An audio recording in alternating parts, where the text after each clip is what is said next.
Welcome to Battleground HD. Let's talk about the shoot action.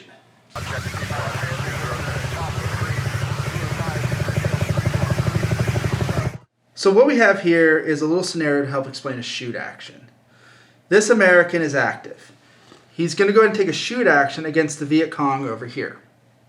So the first thing you do in a shoot action is you designate the acting figure. In this case, it would be this American rifleman with an M16.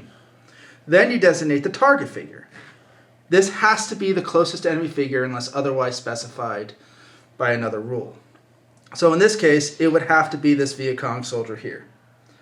After figuring out what the target figure is, you measure the range to determine the range band.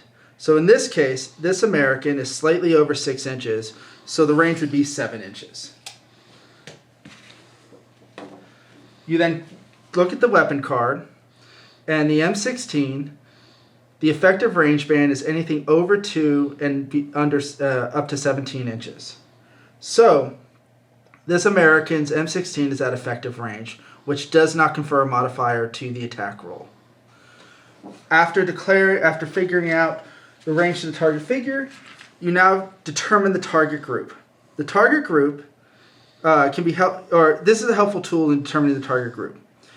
You place the target ring over the target figure, and then you orient the template in any direction you want to include as few or as many figures as you want.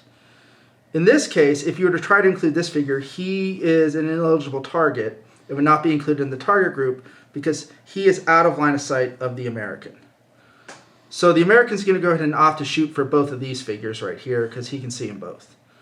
So once you determine the target group, you then declare your rate of fire.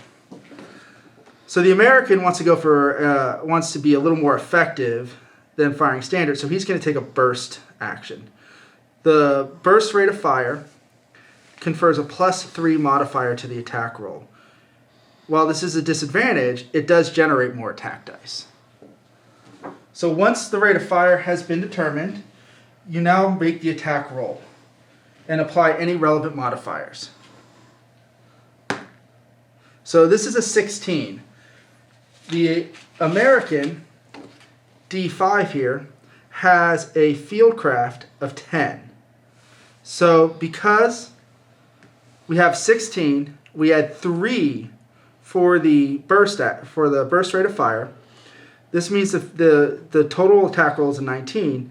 We have rolled above the fieldcraft of D5, and so the attack roll has failed.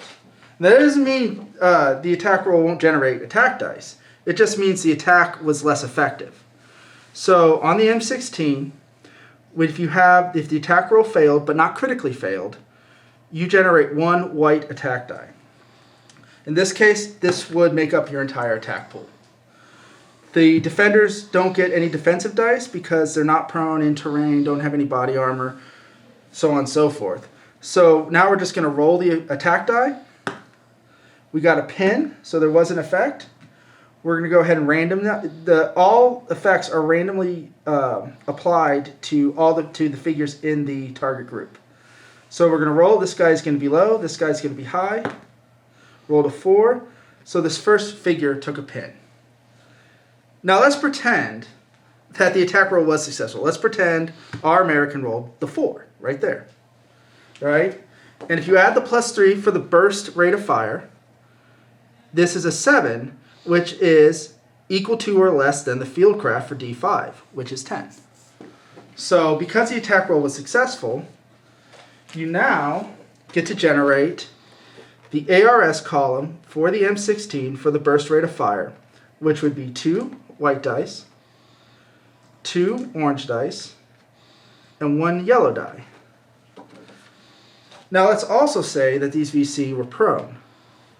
In this case, the attack pool was generated over here, and each VC will generate 2 green die, defensive dice, for being prone. These are now rolled in opposition.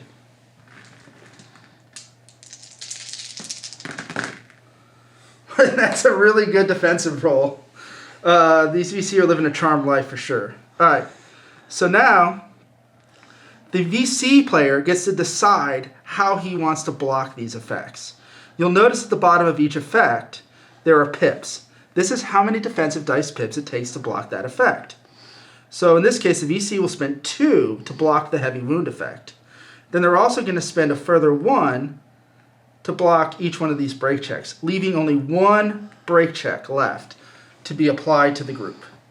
So again, we're going to randomly determine who gets this break check by rolling. This gentleman will be low, this gentleman will be high, and we rolled a 12. So in this case, this figure takes the break check. Now that's all that's left to be done is we need to resolve that break check and apply any effects. I hope this helps you understand how a shoot action works. Thank you for watching this video today, and remember, in Battleground, detail matters.